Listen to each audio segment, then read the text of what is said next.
Lynn Cullen Live. Talk radio without the static. Email your questions and comments to lynn@pghcitypaper.com. And now your host, Lynn Cullen. All right, warning. We just had one of those horrible fire alarms, and sometimes they come back for a second round. So if we get so interrupted, we'll just have to pause because it is mind-bogglingly loud in this room. Hi, how you doing? It's November something, 7th. Ooh, it's election day. Vote. And my sister Susan is joining us from points unknown. Hi, Suze. Hi, I'm in Chicago. Oh, okay, you're in Chicago. I'm in my very own home. That's good. That's nice. Geez, I wonder what we can talk about. I'm leaving it up to you. Yeah. I'm leaving it up to you. Don't get me singing. We won't have an audience. Okay, Jesus Christ, how do I even know where to start? God almighty, I don't know. Let's start with something easy, okay? Just for the woman who gave Trump the president the finger, who gets fired for it. Isn't that something? Yeah. I mean, she was on her own time. She didn't take the picture. She was how the hell? But she works in. She has a First Amendment right to express her opinion. However, in no way her Facebook page in no way indicates her employer. But she was. So there was no way that her action in any way had anything to do with them, yet they fired her. And here's the thing, they're a right-to-work state. So that's right, they can do it. I mean, they don't. She has absolutely no grounds on which to say you can't fire me for exercising my constitutional rights. Right. Too bad. Well, wait a minute. A right-to-work state, I always think of as anti-union, but that's also it's a worker. The employees are all at will. It's called right. Yes, it's an at-will state. That's right. So you got no recourse. You can be fired. You can be fired for any reason. For looking. I don't like your blouse. That's right, and you can be fired. Fired at will. How is that possible? That's unbelievable.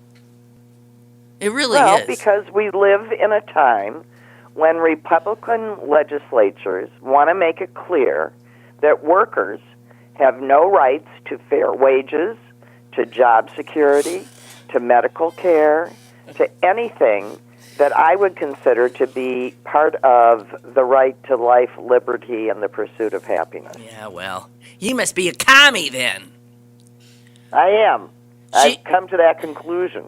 She said she was told that the photograph that was taken of her was not in line with a policy of that prevents any employee from engaging in obscene conduct.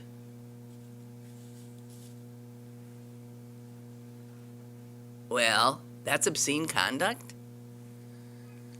No, actually, firing her for doing it is obscene conduct. That's right. Well, speaking of other incomprehensible realities, I want to. There was something our monster president said that just the lack of self-awareness is mind-blowing. In regard to the latest massacre, he said, "This is a very deranged individual. We have a lot of mental health problems in our country, as do other countries. This is a mental health problem at the highest level." And I'm thinking, you friggin' fool. Betcha. You are the biggest mental health problem. This is a mental health problem at the highest level. That you are. You just described yourself. A mental health problem at the highest level. Don't you think he's up there just begging someone to take him, to get him out of this? No, I don't. No, one might say that's actually his unconscious speaking. That he does want to be removed. I don't know. Either way, he's like he will go down in history as one of the most consequential people of the 21st century, and that'll be a fact. That'll be a fact. So if he ever wanted to, be in the history books, he's already done it. You're right. He could just step away. But right. But that's not the way it's going to go. Where did I read something? No, that's not the way it's going to go. Yeah. I'm just saying that, frequently we say exactly what we mean. Yes, without realizing. So without being aware. So here is Michael Gerson in the Washington Post today. There is a serious prospect that the president will truly crash and burn in a colossal fiasco so disastrous as to be undeniable proof against all things Trump. But that would be so bad for the country, it is hard to wish for. There is a... Right. Yeah. So and I'm not so sure it even exists because there's been so many things that done by anybody else would have already been the end. Well, that's what Gerson's whole thing is about. He runs down... Oh, no, that's somebody else's column. All of the things... Oh, God, we are so fucked. I'm sorry, we are so fucked. And he says we've reached a moment of intellectual and moral exhaustion of both parties. He's talking about the fact that both of our political parties are totally screwed. I didn't see this, but if this is true, we're in big trouble. There was a poll that showed Trump's approval rating far worse than any president ever in the history of the universe. His poll ratings are about where, who was Nero, where Nero's were. When he isn't it? I mean, he reminds me of Nero. He does. Yeah, or Louis the 14th. Yeah, my senses of those guys, and they say that half of all Americans strongly disapprove of this president's leadership, character, and competence. And he says what's amazing about that is this is when there is 3% economic growth, unemployment at 4.1%, and normally during relative prosperity like that, a president is given some credit for it. And yet, the same poll shows, here's the thing that made my skin, just tingle with terror. A Washington Post ABC poll shows that if the Trump-Clinton presidential race was reheld today, it would be He'd still win. No, it'd be a tie. It'd be a tie. Horrifying. So, but here, what Gerson's trying to point out is how messed up are both parties, okay? The Democrat, right. that this is, wow. I don't know. So anyway. Well, which leads me to Donna Brazil. What's going on with her? I don't know. I always thought she was because she's the one that gave Hillary questions to debates that Hillary didn't ask for. Right. And caused a big brouhaha. Right. 'Tis true. And now she's making this big splash in her book with this accusation, which, if you actually read the contract, is just false. It's false. Because Hillary would have no right to make any decisions about anything until the candidate had been selected. Right. So this was a thing. My understanding is, Howard Dean said this, every presidential candidate signs, everybody does that agreement, but it kicks in. And Bernie had the opportunity to sign it and didn't. It kicks in at the general election. At the general election, the nominee does have incredible control of the apparatus of the party that they represent. But it doesn't kick in at the primary level. So Brazil was totally, it is dishonest. And the thing that made me think she's really losing it is in the book. In the book, she says, I considered getting rid of Hillary and putting in another nominee. She says that. And she said, as the head of the DNC, I have the power to do such a thing. Guess what? Untrue again. Untrue again. What's with her? I don't know. She lose it somehow? Extraordinarily destructive. Yeah. Why do we have all of these people that are intent on promoting themselves over the good of the country? I don't know. And the Democrats are just brilliant at destroying themselves. Well, and then the new head of the DNC comes right out and feeds right into it, promising transparency in the primary. And not once does he say, "Well, that's not true." Right. So I don't know. That's not true. They're engaging in Hillary bashing to distance themselves from Hill. That's my theory. Okay, whatever, but what you said is true. They are harming. Only thing that they can.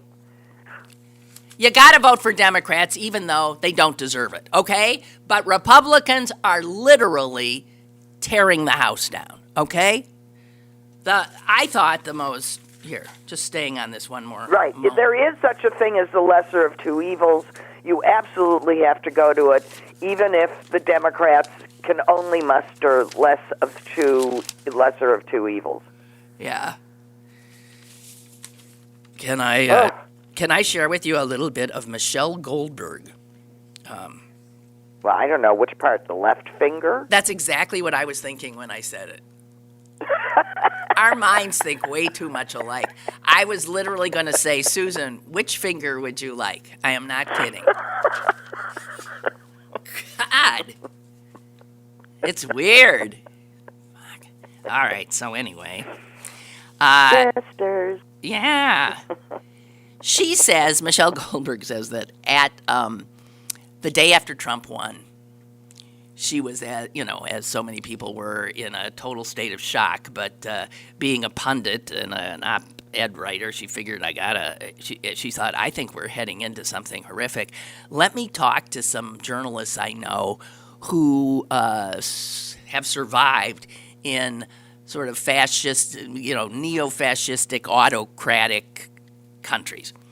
So she talked to a friend in Turkey and Turkey's just sort of seen this. They were a democracy sort of, kind of. And now they've got... Yeah, they were. Yeah, they were. And very... Istanbul, very cosmopolitan. Yeah, very quickly, Erdogan took that country and made it his own and imprisoned people left and right and has terrorized everybody, especially the media. So she calls a friend there into any insights about what we could expect maybe in terms of what changes were we heading into with this administration. And a Turkish journalist said to her that, I'll tell you this, she said, initially you might see a lot of people pouring into the streets in opposition to Trump, but eventually that will die out.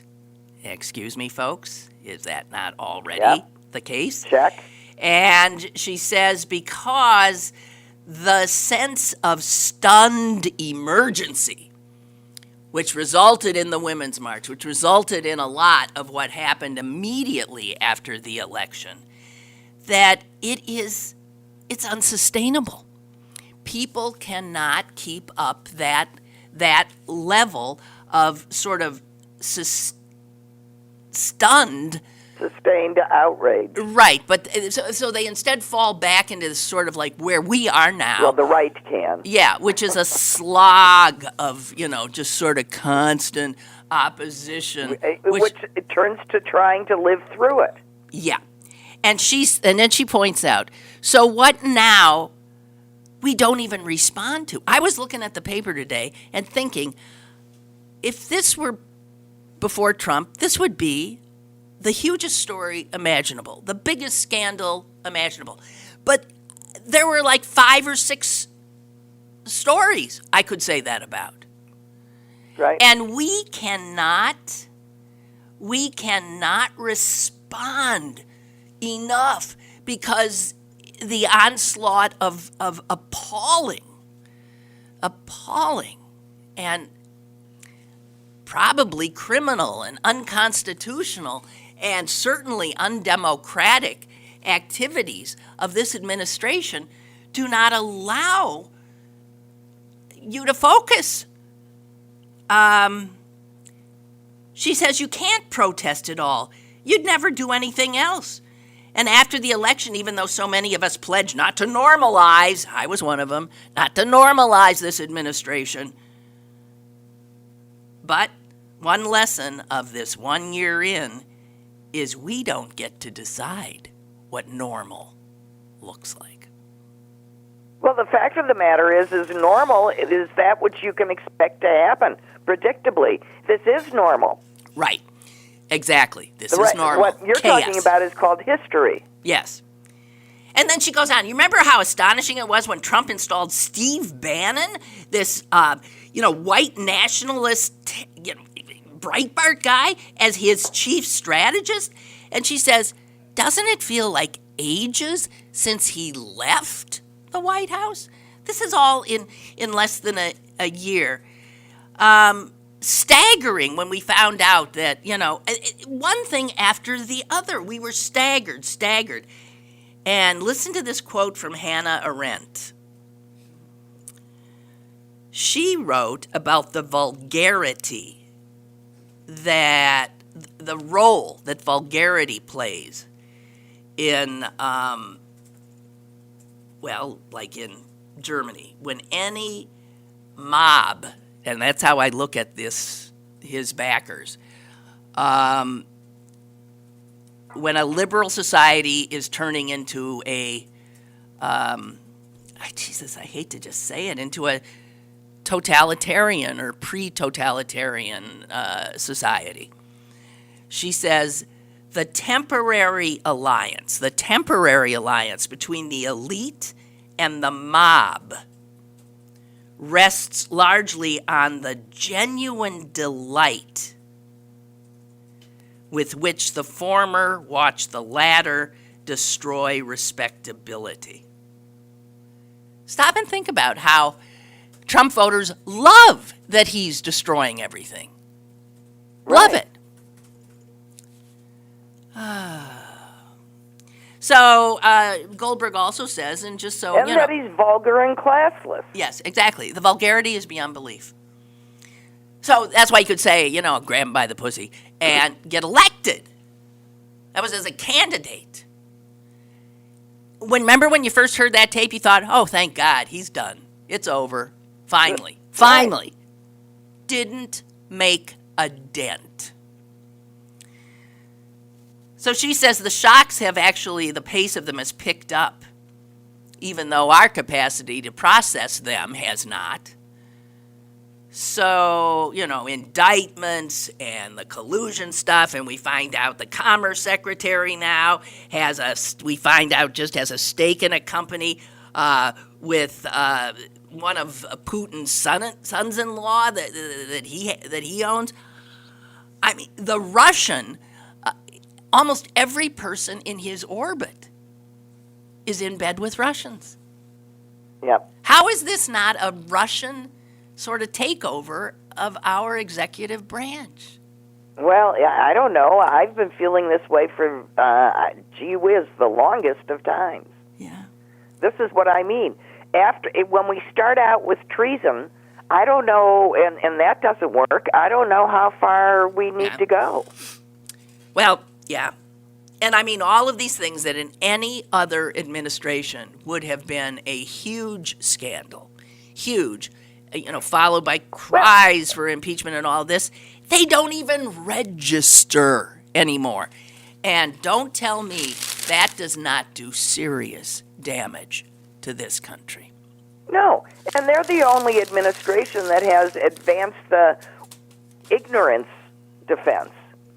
And they've done it repeatedly. Well, we're just We're new guys at this. off the street. We don't know the intricacies of this thing. We didn't know. Incredible. Great. Incredible. When I was in law school, I was taught that ignorance is no excuse. Yes, that's true. Ignorance of the law is no excuse. Well, nobody wants to talk about this. It's election day. It's the unsexy election day. And we'll see if anybody's learned anything from the consequence of not voting perhaps last time around. Because the people who gave us Trump, more than the people who voted for him, are the people who didn't vote at all. Where did I just hear somebody say that? All those people who didn't vote at all. And Right. I want to quote David Foster Wallace, great writer. I want to quote him. There is no such thing as not voting.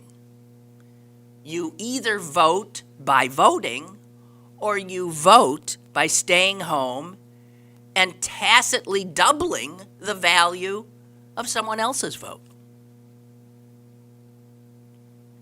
Correct? Yep. So all these people, I'm not voting. You voted. You voted the minute you said you weren't. So hot today. Yeah. Let's talk about something better. Go ahead. Let's talk about Rand Paul and his neighbor. Or, I mean, not Rand. What's his name? I mean, if ever there were a classic definition for Schadenfreude. What a riot. So it turns out... and don't you wonder what it was about? Well, now they're saying, increasingly... That it wasn't about politics? No. It wasn't about politics. It was about the usual neighbor fights. It was about not raking your leaves on time, clipping somewhere, the fact apparently that Rand Paul, as a libertarian, doesn't necessarily follow the rules of the, this gated community. The association. Yes, and does things he wants to do. But they say that it appears to be about that kind of stuff and was not politically motivated, even though the neighbor is a Democrat and can't stand Trump. Clearly a hothead. Yeah, so you have two doctors. I just love this. They once practiced at the same hospital. Yeah, you got two. Honestly, much is being made of that, but hospitals have lots of employees that work in different departments. Yeah, and you never see them. You could work in the same hospital and never even see each other. Right, but these guys lived next door and never saw each other. I mean, Right. they didn't deal Right. with each other at all. But so apparently, Rand Paul was on his riding mower and being a responsible person. For all I know, he had a crash helmet on and knee pads and elbow pads, and he had things to protect his ears from the noise. And so he didn't, when he got off the mower, he didn't hear the other doctor running at him from behind. And the guy can you imagine with what force that guy must have tackled him? Because Paul goes... But if he was mad that he didn't, tend his yard, he was mowing his lawn. I don't know. So who knows? He tackles Paul, takes him down, breaks 5 of his ribs. Badly. Badly. I mean, they're broken. But that might speak more to Paul's general health. Maybe he has No, I'm not osteoporosis. kidding, I know, it shouldn't break that easy. Right. Right. Aw, and because of that, he's having trouble breathing, which is not really the case. He's having, and he it's has painful. contusions on his lungs. Maybe It's because painful of that, to he's having breathe. trouble Right? breathing as well. I mean, yeah, it hurts to inhale because it presses up. It's really not a laughing matter, But I haven't. I mean, just about everybody I know has just burst into laughter at the thought of it. Oh, you see what Trump has done to us? None of us are nicer. None of us are better people. He's dragging awful. us all down. We're all now engaging in, God, I just can't stand. Okay, never mind. Chuck writes. Yes, Lynn. Your choice of a lighthearted moment. Was that the lighthearted moment? Yeah, that was. Yeah, well, that was your change of subject. Oh. On a lighter note. Shit. Well, then we're in big trouble. Because I swear that was my lighter moment. Wait a minute. I might have something. I'll dig around. Chuck writes, true, both parties are broken. Pelosi is useless. I wouldn't say that. She was very good at being, when she was the Speaker of the House. She was extremely good. But she's 125. Can these people move aside? She's got so much Botox in her, I don't even think she can talk anymore. All right. Pelosi is useless and Schumer is powerless. I'd like the living presidents to step forward. Well, the Bushes have been doing more of that than anybody. But this is my fantasy for the last 7 months. I'd like them all united and to come out and actually, say, not only is this not normal, this is a danger to our country. But then, so what? They've come pretty damn close to doing but they don't have any power either. They don't have any power. And to the extent that they have, they're really breaking with years and years and years of tradition in this regard. Yeah, so the fact that they're doing it at all seems amplified to me. Right, but speaking of breaking with years and years of tradition, I direct you to the man in the Oval Office. So since he has in no way had any respect for anything traditional or how he is expected to comport himself or anything, I think that frees the former presidents to not have to then hew to the traditional kind of expected behavior of an ex. Oh, right. And certainly they can at least claim, okay, have it your way. It's unbelievable. Anyway, back to poor Chuck, who I read 2 sentences and went ballistic. Wait a minute. We need something historic. But Chuck, I'm telling you, it wouldn't. The news cycles would talk about it. We'd write about it. We'd all say, oh, that was great. And nothing would happen. Living presidency, writes, traditionally retire into silence. But as you saw last week with Bush and Bush, people will listen. Obama has been too quiet too long, and I think Biden could unite the Democratic Party. You know what? I have to tell you this. I don't know. And I don't know anything. The Democrats are going to destroy themselves, just as the Republicans are. And this country is heading into such turmoil, I can't even begin to imagine. And I, as somebody who's registered as a Democrat, will tell you that I don't know if the party should move as far to the left as the Bernie folks want. I don't know if that's the right thing. My gut tells me it's not. But we need, there's no way our party is anything but truly fractured. And as Susan pointed out, with somebody like Donna Brazile, or whatever her name is, Yeah, if these are our friends, who are our enemies? Yeah, these are the leaders. And they're killing each other off. I'm just so damn disappointed in her. I don't get it. Well, being disappointed, Susan, seems to be sort of the new reality. It's living in the U.S. of A. in these times. Well, I have to say, it serves me right because it just shows what a sexist slob I am. But I actually hold women to higher standards. I expect them to do better. Well, I mean, we fought very hard to get to have a voice at all. To abuse it is horrifying. I've got a lighter subject. Not really. Okay, go ahead, try. Slightly. It's not about this stuff. When Okay. I was in Wisconsin, living there as an adult in Madison, the state capital, and where I started my journalistic career, I interviewed a guy who I've never forgotten. I was so blown away by this project he was doing. And I think he started it in like 1960 something. He was an old professor, and he was doing something that seemed absolutely such a huge, gargantuan task that for somebody to take this on, you'd have to be insane. And he was going to create a new dictionary, starting with A. And it was a dictionary of regional speech. I'm trying to remember the exact name of it.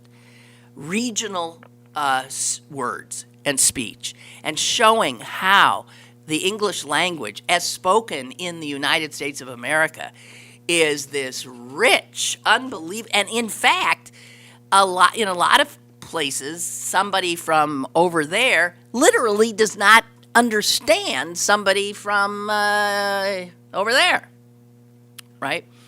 So he had graduate students, who knows what, do field work. They, for years and years and years, they fanned out all across the nation and literally went door to door in little towns, in cities, and asked people questions like, give me another word that, like, for mouth, or what would you say if it's really raining hard? Things like that. They had a host of questions.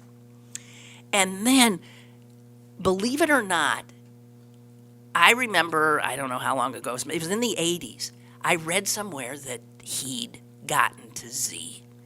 They had finished. It had to go on for 20, 30 years, maybe 40.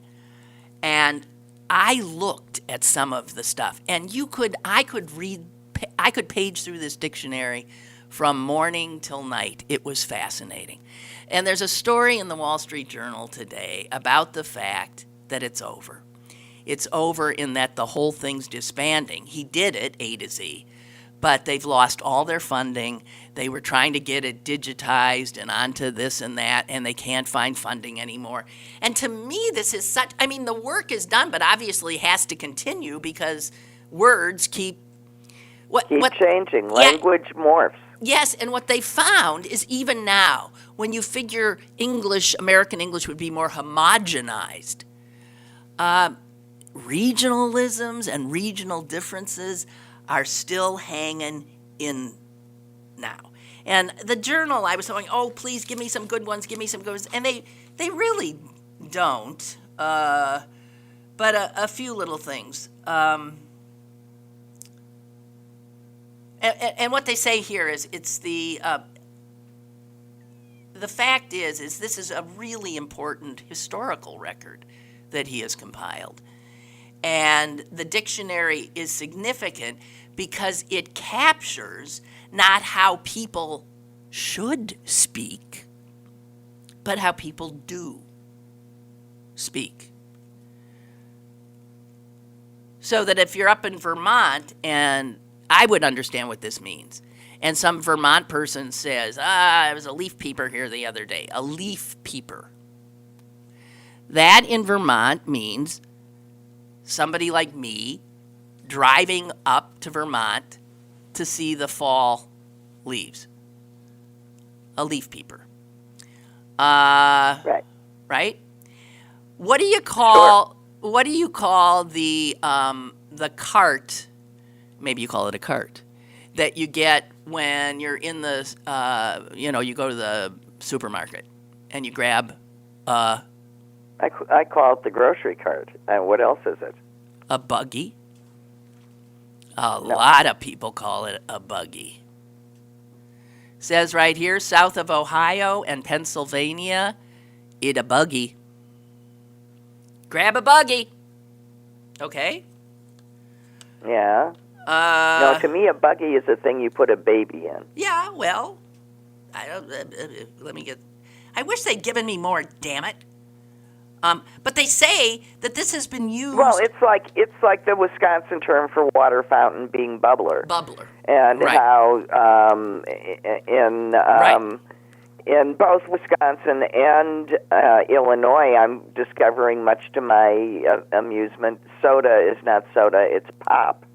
Yeah, but it was pop in Wisconsin. Pop in Wisconsin, pop in Chicago. It's pop. What is it here? Pop? It's a little of both. You get down to St. Louis, it's soda. You get to New York, it's soda. Out in L.A., it's soda. Yeah. Oh, here's a. Well, so what do you say when they ask people, what would you say about a really heavy rain? What would you call it?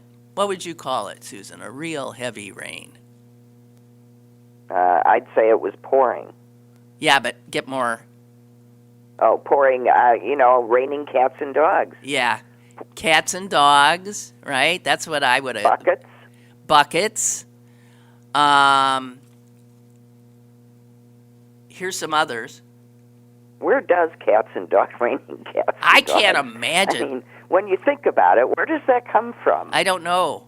But some people in some parts of the country call it a toad strangler. Well, that makes sense. But here's another one that makes sense. If you're living in, hurricane-prone areas, easily flooded areas, because down in the Gulf states, a gully washer. Yeah, a gully washer, but I'm coming up with a more crude one. A turd floater. Well, and down in New Orleans, maybe they have one that involves dead bodies. Bodies floating. Yeah, right, bodies floating by. That's a casket floater for you. So in New England, what do you call, like, it's all the rage now, and certainly in Green Bay they're doing a lot of them, the traffic circle, like, where the airport there, how now there's that circle. Mm-hmm. What do we call those? You mean I'm not allowed to call it it's a roundabout. You call it a roundabout, right. Mm-hmm. In New England, they're called rotaries. Right. Which, I guess, makes some sense. So, there's no... but this dictionary did everything from, like... The roundabout is just... I think... in my own head comes from the fact that the first times we ever saw them were in England. And that's what they were called, right, roundabouts. Right. The first time we encountered ever encountered them was in England. And, right, they called, what the hell's this? It's a roundabout. They do note that those dropped R's that constitute the Boston accent, like park instead of park, that's moving. A recent study showed that the line of demarcation from where the R reasserts itself has moved east, about 50 miles east. And they say that a lot of it has to do with New Yorkers invading these areas, and also with the younger generation not wanting to sound backwoods, as they call it. They see it as a classless kind of a. But anyway, yeah, Milton, that is what it is. And it's also found in my grandson's room. That's how he talks. Pock, yeah. So it's DARE, the Dictionary of American Regional. Is that what it is exactly? Speech. Oh, and it's now, after 54 years, it's closed. Unbelievable. Well, someone needs to call these people and tell them about GoFundMe. You never know. Well, they say police have used it. Law enforcement has used it, trying to decipher ransom notes. Where somebody is from by their writing, I'm sure. Right. And historians have used it because it helps them understand maybe a letter that they're trying to decipher, and they really don't understand what the person's saying. But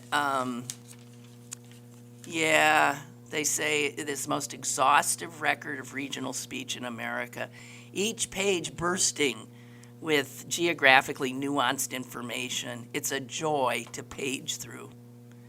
Where else would you learn that snuff for chewing is called snus in the Pacific Northwest, and also goes by the name Swedish condition powder?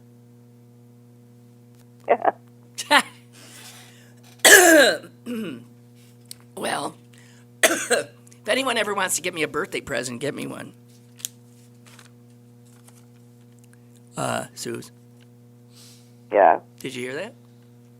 Yeah. If anybody ever are they available? Yeah. They finished it, but now they can't get it digitized and stuff. Yeah, you can get one. I don't know how much they cost. I don't think it's as bad. I don't think it's as bad as the Oxford English Dictionary. Send me the title. I'll take the hint. It's a big birthday I have coming up, so. I know. Send me the title. Dictionary of American Regional English. All right. Okay. It'll be in the it's in the Wall Street Journal today.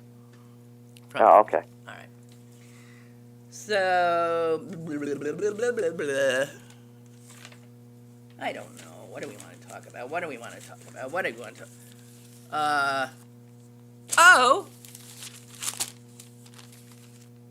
There was a piece that I really like called "You Don't Need to Eat Clean." And it's by somebody who's sick and... I'm sick and tired of this, but, actually I shouldn't bring this up, Susan, because you're on the other side of this one. Let's not bring it up. Wait a minute. Let's do Grace... What? What? No, why are you... Why am I aborting that subject? Because I think we're on the... Because you do and Mom does this stuff all the time, and it annoys me. So, and I like... When we sit down to eat, or when we're at a restaurant. And I must say, I think you guys are in the majority, especially when it's women. It's not men who do this much. But it's, I shouldn't, or I'll regret this later, but I'm, making the idea of eating, which should be so enjoyable, into something that's seemingly fraught with danger and sinful. Do you know what I mean? I never do that. All right. Okay. Well, next time you do it, I'm pointing it out, okay? Okay. All right. But I'm not saying that I don't do something, but I don't do that. What you do is, what I do is I can't possibly look at large eat amounts of food. I can't. So I too lose much. my appetite. I know. But when somebody else is gobbling up the food, that would be me, it feels like you asserting... It's just me being envious. No. I think it's the opposite. Saying, I am controlling my revolting physical appetites, while you... No, but you see that dear sister, excuse us, folks, while I do a little intervention here. That's clearly coming from you because I have no control. I can't. I wish I could eat. I can't. Okay. So you're the one that's interpreting it. It's hardly anything I'm volitional about because I literally can't eat it. But even by saying I can't, I'll give you one sentence from this piece. By fretting about food, we turn occasions for comfort and joy, namely sitting around a table with people eating, into sources of fear and anxiety. So maybe if you can't eat, you shouldn't say it. Okay. I won't say it. I usually say it as a way of apologizing to the chef in the kitchen. Well, but often the chef in the kitchen was you. Oh, well, I especially can't eat my own food. Right. But I lovingly provide it. That's right. You provide it, but somehow you can't eat it. But it introduces a negativity to...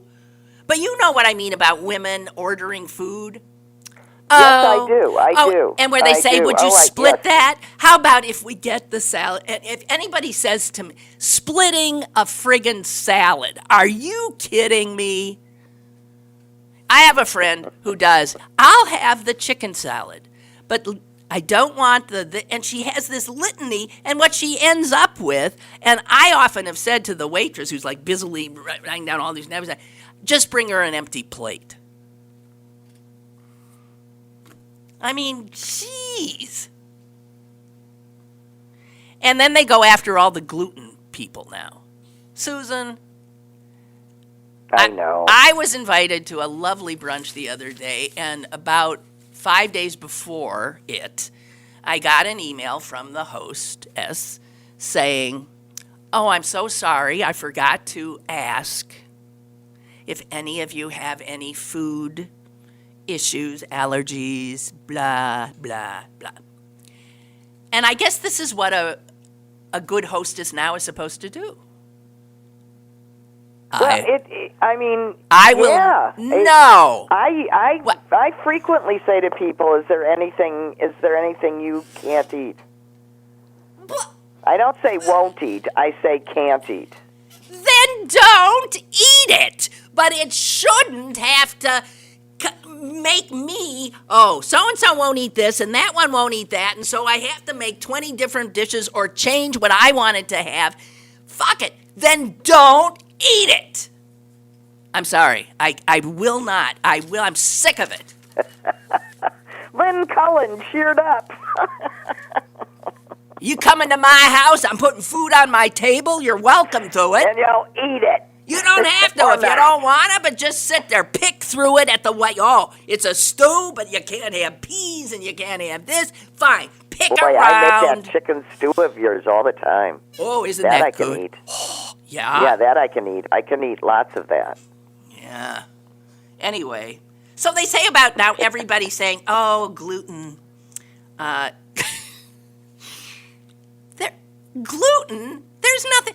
There is literally fewer than 1% of people in this vast country have a bona fide allergy to wheat. I know. Right. So what? All of a sudden, doesn't it seem like 50% of people do? That's why all of a sudden, listen, they're making money hand over fist. Well, there's whole gluten-free aisles in the. Oh, but people should learn about the peanut allergy, which we apparently flat out created in our children by being afraid of peanuts. Well, and that the cure of which is apparently simply feeding your kids peanut butter in very small amounts, teeny little amounts as they are young, so to condition them. 1%. I mean, we. Okay. Right. I mean, but that's true. It's the same thing. So what I'm saying is, if everyone decides that they have a gluten thing, you might in fact be creating a gluten intolerance. Oh, Jesus Christ. Anyway, at least studies show 20% of Americans now avoid gluten. I don't. I don't even know what? For example, my favorite bread is a good Jewish rye, and let me tell you, a properly Jewish rye is about as high in gluten as you can get. That's what makes it good. I mean, I feel sorry for gluten. Gluten, all of a sudden, has a bad rap. It's an absolute... Well, it sounds like glutton. What is it? What is it, actually? I wonder. So it's crazy Americans liking health fads. I mean, how else do you account, for example, the paleo diet? Well, I account for I'm that only going to eat that which the Neanderthals could have eaten. Yeah, that's real smart. because they weren't fat. 'Cause they survived. No, they were running from, tigers. You don't get fat when you're running from tigers. And schlepping from here to there to get water or who knows what. Jesus H. So it says here, I'm just telling you, gluten nuts. They also didn't live much beyond 30, so I don't know. Gluten-free diets can lead to deficiencies in vitamin B, folate, and iron. Now, let's say you get a gluten-free bagel. Oh, aren't you so on the edge? A gluten-free bagel. Guess what? A gluten-free bagel has a quarter more calories, 2.5 times the fat, half the fiber, and twice the sugar. And someone who buys that bagel thinks they're doing something healthy. Need I go back to how much more fat, how much less fiber, all of that? Jesus H. Excuse me. But we keep we keep relearning the same lessons. Don't eat this, do eat that, don't eat, and then 5 years later, oops. Yeah. Well, that's not actually true. That's right. Actually, you should be eating that egg yolk. Actually, you should be eating, right. Butter instead of, in fact, it's Right. the margarine that's bad for you. Exactly. And, actually, it's... It really is. I mean, that sort of stuff really irritates me. So that is why we all need... Because food should taste good, and you shouldn't fool your body. It doesn't like it. Just like Mother Nature. Enjoy food. We are so lucky. We actually... we need it for sustenance, obviously, but we have this, we have the means to eat. Enjoy it. And if you're out with me eating, do not, I am telling you, I'm begging you, do not start with I shouldn't. I'm not really that hungry. But and it drives me mad. Mad. Has our mother ever sat down at the table without saying that? Well, she says it a lot now because her appetite's even smaller. I know. So. But she used to say it. And as a result, there's even less food around, I have to say. Really? Even I am starving in Wisconsin. Oh, my God. Our mother has no food in the house. I beg to go to the Union Hotel for dinner just because I know I can eat it for at least 2 days. I mean, there's no food. See, you just said it. I can eat it for 2 days. Are you saying you would go to the Well, Union? no. In my defense, and you bring should have half seen back? the size of the piece of meat they brought me. Well, of course. It was large. Let me just tell you, the Union Hotel is this historic little place. It's just unbelievable, wonderful, quaint. Love it. And now it's delicious. And but I every eat all time the stuff I go there, that comes for free. I eat all that stuff. Every time I go there, the family turns to my plate. Do they not? Even my son does it to me. That only happened once. It has happened more than once. That only happened once. Are you going to eat that entire... My God, look at what she's got. As if I gave it to myself. I ordered it off the goddamn menu. Jeez, look at that. Oh, God. And then... and I ate it all. It's like a dare. Damn right I'm going to eat it.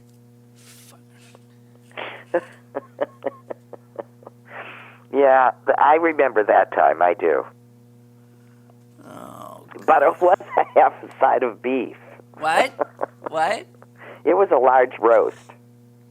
No, it was a big hunk of meat. And then there was another time I ordered the chicken.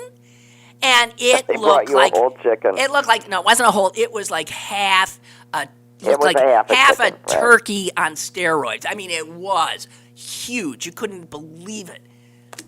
Oh my God! Look what she did!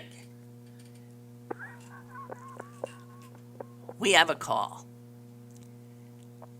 Hello, caller. Hey, girls. Hi. I tried to call you. I tried to call you before, but I was calling the old number. But anyway, back to the language spot you were doing. Mm-hmm. There was an episode of Law and Order: Criminal Intent, and Vincent D'Onofrio was interviewing a girl, and he said, well, what were you doing in the apartment? And she said, well, I served the little girl lunch, and then I had to red up. And he said, red up? You must be from Western Pennsylvania. There you go. So the next scene was they were interviewing her family in Meadville, Pennsylvania. So people do pay attention to that. Yeah. That's absolutely, no, right. Red up would really. The regionalisms here are so specific to this place. I mean, it's really, that'd get you in big trouble. So sure, that makes perfect sense that law enforcement would use this kind of stuff. Good to hear you, girls. See you later. Thank you. Thanks for the call. But Susan, you had said something about bubbler being, this is what we called water fountains. Water fountains. Drinking fountains. What do people call them? Drinking fountain? Drinking fountains, water fountain. Yeah. Okay, we called them bubblers. And I think it was the second story I did when I came to Pittsburgh. Because I had asked somebody maybe the first day, is there a bubbler around here? Where a bubbler was. Yeah, and I got a look like... And so I took a camera crew and went over to a building, an extraordinary building that's no longer there, called the Jenkins Arcade in downtown. And I was going around asking people, where's the bubbler? And I got some pretty hysterical responses. But I say all that to get to the story of the first time I met the bishop here, Bishop Zubik, who, Susan, before he came to Pittsburgh, was the bishop in Green Bay. Oh. And I was at some big event, and he was at the head table, and I thought, I'm going up and introducing myself. So I went up, I say, Bishop Zubik, how you doing? I just wanted to say hi, and I want to tell you I'm from Green Bay. And he said, oh, really? I said, yeah. He acted like he didn't believe me. And then his way of finding out was, he said, what's a bubbler? Well, what's a bubbler, Dan? Yeah. He knew that was what's a bubbler? I said, I know what a bubbler is. By the way, we called them bubblers because remember the old ones? They would there was a big round bowl, and it just shot out of the center like a bubbled up. Right, or didn't shut out. It would be very low and just bubble out. Right, but it wasn't. Anyway, whatever. It wasn't real hygienic. No, but bubblers in general, water fountains, drinking fountains are not. Dear Lynn, you are hilariously funny. I completely agree about the food fetishes. I'm still laughing out loud. Well, good. Oh, God, speaking of laughing out loud, at that brunch I was talking about, something happened that I ended up laughing so hard that, when you're laughing so hard that it hurts, that it's like doing 5,000 sit-ups. Like all of a sudden your stomach is dying, is screaming, stop, because you're really contracting it, I guess, that much by your laughter.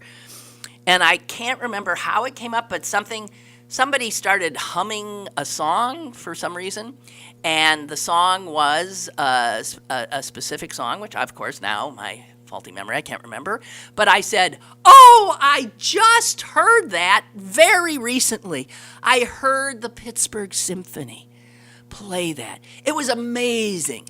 And there was this guy, the pianist was that Wang Wang or Lang Lang or Jing Jing, I forget his name, but it's a two, and he only has one hand because he injured the other, and this kid, and I'm waxing, and then the guy sitting across the table from me, a husband of one of the woman who was sitting next to me, said, yeah, I saw that. I saw it too. I was there too. I said, really? And then his mouth dropped open, and he said, my God, Lynn, we were together.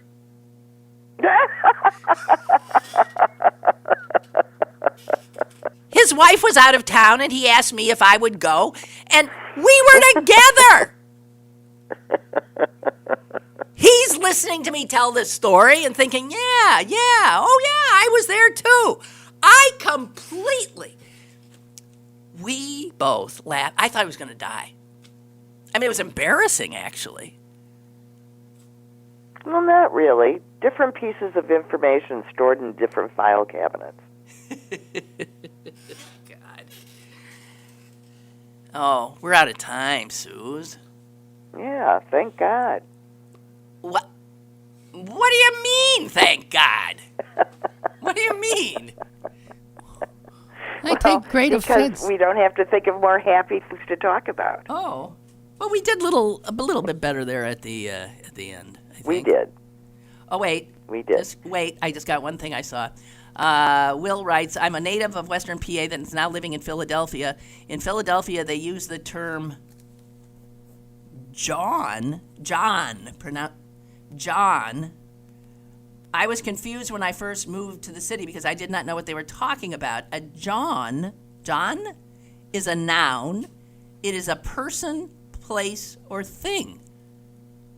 Well, that's a pretty broad definition. A John can be anything you want it to be. What? Like, how would you use that in a sentence? Instead of thingamajig. Oh, instead of whatchamacallit. Or thingamabob. Right. Which are better because those are wonderful, ridiculous words. So why would you say John? Pronounced Jawn. I'd give a thingamajig or a whoozy whatsits or a whatchamacallit. That's more John to rhyme with yawn. No, but he says it's pronounced John. Well, it's like around here. John and John, there's no difference here in Pittsburgh. It's pronounced, the words A-L-L, say it, Susan. A-L-L, all. A-I-S-L-E. Isle. And I apostrophe L-L. Oh, no, O-W, O-W-L. Owl. Right. So we had owl, and we had aisle, and we had, what was the first one? All. All. In Pittsburgh. And they're all pronounced the same way. In Pittsburgh, all of those sound the same. Owl, owl. Am I right? Yep. Well, I'm telling you, we really are out of time, but I'll tell you one other story, which my son just reminded me of, and it was this hysterical conversation we had while driving in the car together when he was a little boy, and he was asking me what yield meant. And we're driving down the street where there's all these little shops, and I go, yield, like the old vitamin shop? And he went, no, yield. And I said, yield? And he said, no, yield. And I said, yield? And he goes, no, yield. And finally, I said, well, describe it to me. And he said, it's that triangular thing. Yeah. With writing. Right. It's a yield. I said, oh, it's a yield sign. Yield means you have to let the other guy go first. But wait a minute. You were hearing like ye old... I was hearing ye old. But that's an odd thing when yield is a perfectly reasonable word, especially if you just passed a sign which would have made the kid say, what does that mean? Well, I think both signs were present. Oh, okay. Well, there you go. I mean, it was just a funny conversation such that we both remembered it all these thousands of years later. Goodbye. Goodbye, Susan. Thank you. Okay, bye. I could hear you the whole time. Bye. Okay, bye. That's good. Geez, she couldn't get out of here fast enough. Is it something I said? I'm sorry. Well, guys, whatever. That was it. I'll be back tomorrow, I think. And have a good day. Lynn Cullen Live, Monday through Friday from 10 a.m. to 11 a.m. and archived at pghcitypaper.com. The opinions expressed on Lynn Cullen Live are those of the host and do not necessarily reflect the viewpoints of Pittsburgh City Paper or its advertisers.